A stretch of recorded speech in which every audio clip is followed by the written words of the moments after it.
Escribir un diario es una experiencia muy extraña para alguien como yo, no solo porque yo nunca he escrito nada antes, también porque me parece que más adelante ni yo ni nadie estará interesado en las reflexiones de una niña de 13 años de edad. Lo que nunca imaginó la autora de estas líneas es que su diario llegaría a interesarle tanto a la humanidad que al menos 30 millones de copias serían vendidas. Tampoco imaginó que casi 3 años después de comenzar a escribir, la luz de su corta vida llegaría al ocaso por el hecho de ser judía. De esta manera damos inicio a nuestro programa Voces del Recuerdo, basado en el diario de Ana Frank.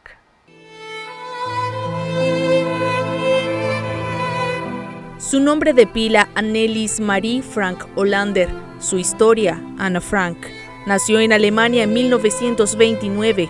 A sus 13 años de edad comenzó a escribir un diario íntimo, sin sospechar que sus líneas mantendrían viva la memoria de las víctimas del Holocausto. Nosotros no lo llamamos Holocausto y estamos siempre interesados en que se llame Shoah, que también significa una tragedia.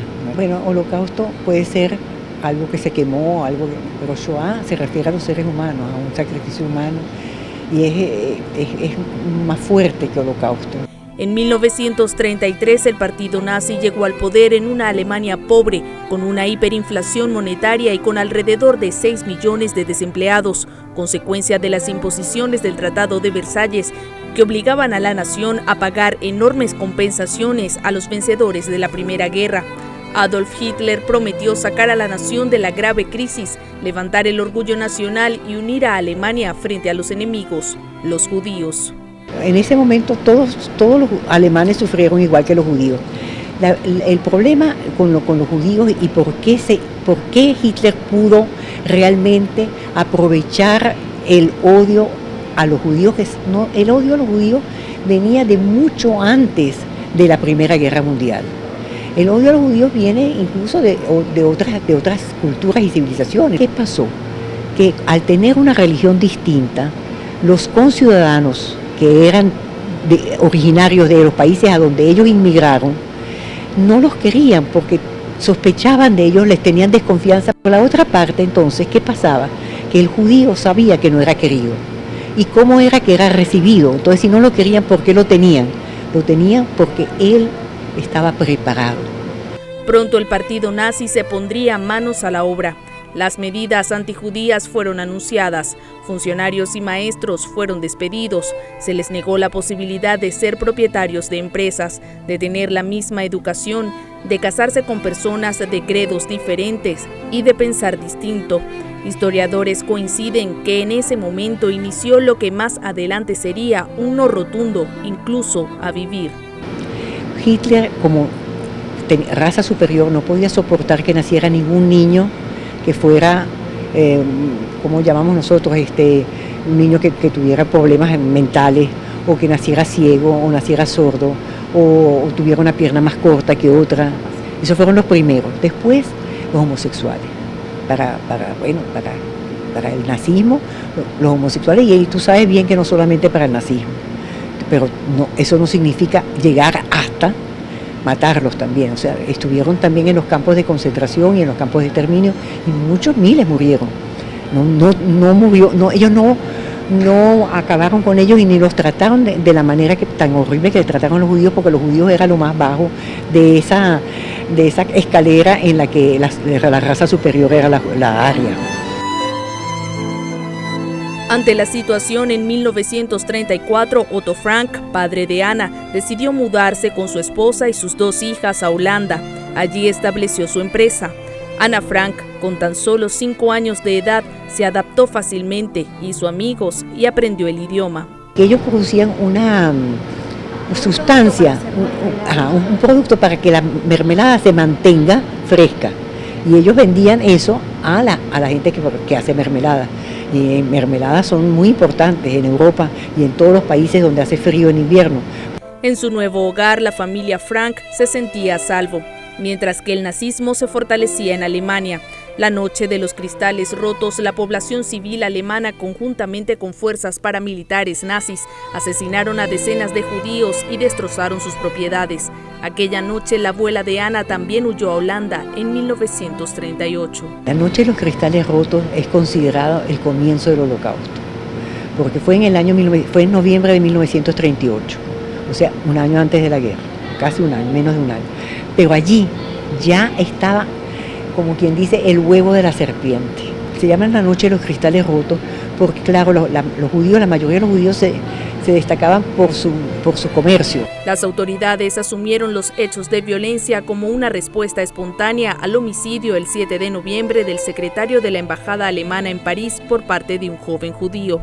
Rompieron todos los cristales, hicieron que con un cepillo de dientes las mujeres las pusieron a limpiar las aceras, que ellos mismos ensuciaron y llenaron. A los hombres religiosos les cortaron las barbas con machetes, a machetazos. Hacían unas cosas y gozaban, eran las AS. Cuando quiso acabar con el Parlamento, dijo que ellos habían quemado el Parlamento, porque el Parlamento es la voz del pueblo. Pero Hitler quería extender su poder más allá de Alemania. En 1939 invadieron a un país aliado de Inglaterra y Francia, Polonia, lo que le dio entrada a estas potencias europeas a la contienda. Así inició la Segunda Guerra Mundial. Y los alemanes necesitaban expandirse porque eran un país muy industrializado y necesitaban tener bastantes clientes. Un año después del incidente, el turno para ser invadida le tocaría al país que acogía a la familia Frank.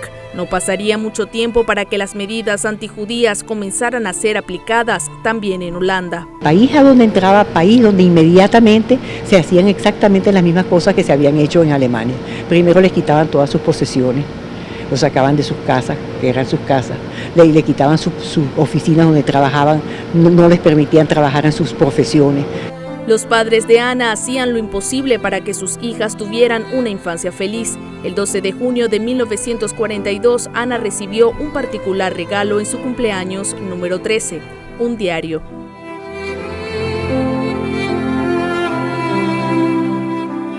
Espero poder confiártelo todo como aún no lo he podido hacer con nadie. Y espero que seas para mí un gran apoyo.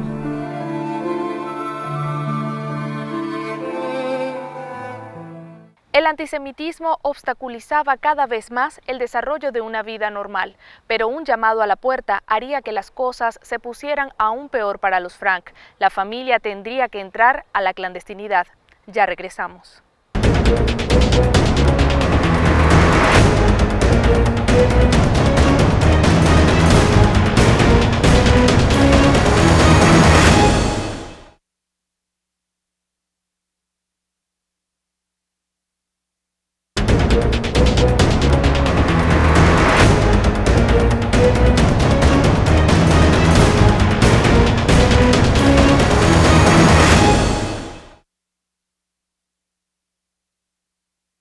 A las 3 de la tarde del 5 de julio de 1942 llegó la hora de la verdad para los Frank.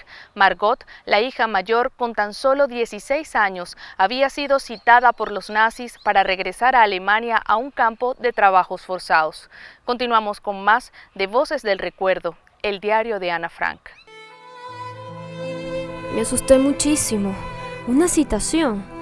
Todo el mundo sabe lo que eso significa. En mi mente se me aparecieron campos de concentración y celdas solitarias.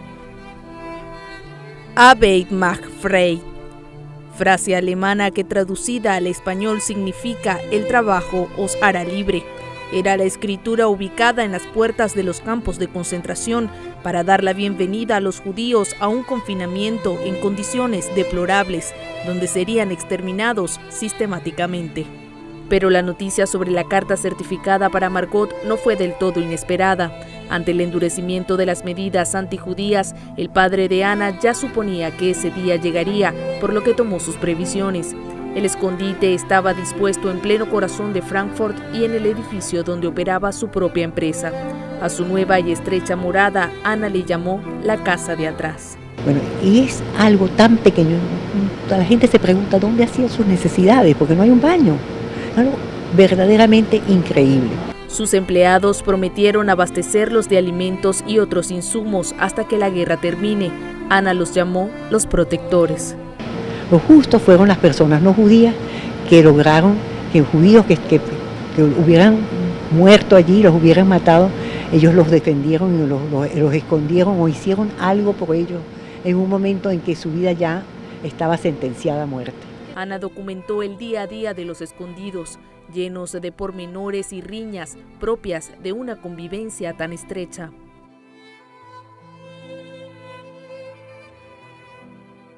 La única manera de conocer verdaderamente a una persona es discutir con ellos, porque cuando discuten en su punto más álgido revelan su verdadero carácter. Según lo relatado en su diario, los escondidos debían permanecer inmóviles por largas horas, no podían hacer ruido, incluso asomarse a la ventana era muy peligroso. El temor a ser descubiertos por los nazis era una constante día tras día. Por la radio inglesa, los escondidos podían seguir de cerca los acontecimientos. Si ya en Holanda la situación es tan desastrosa, ¿cómo vivirán en las regiones apartadas y bárbaras a donde los envían? Nosotros suponemos que a la mayoría los matan. La radio inglesa dice que los matan en cámaras de gas. Quizás sea la forma más rápida de morir. Estoy tan confusa. Pero a pesar de la situación, a Ana nada le impedía soñar. Una noche, mientras escuchaban la radio, anunciaron que al finalizar la guerra se haría una recolección de diarios y documentos importantes sobre la historia del pueblo holandés.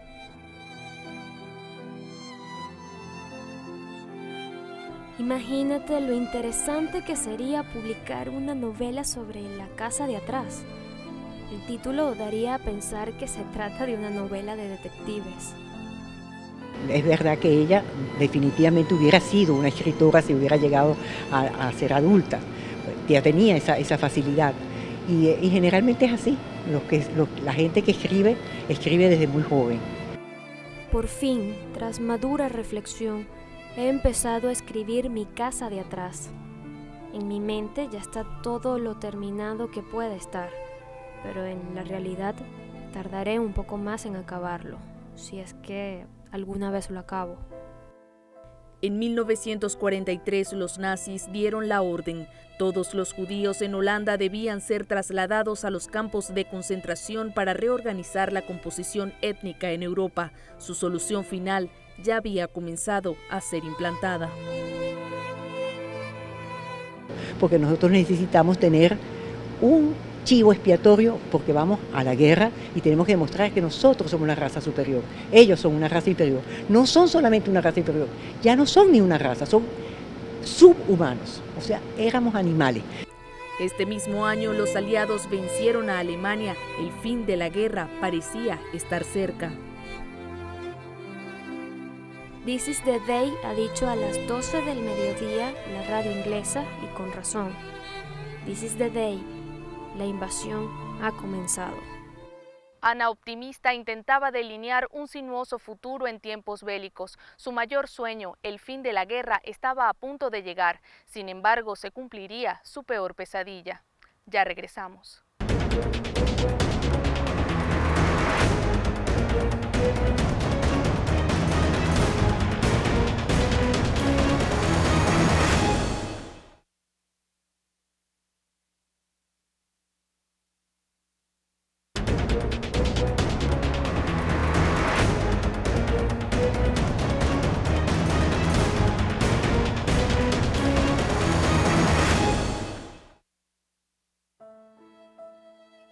Después de 25 meses escondidos, una persona de manera anónima delató a los habitantes de la casa de atrás. Hasta nuestros días, su identidad continúa siendo un misterio.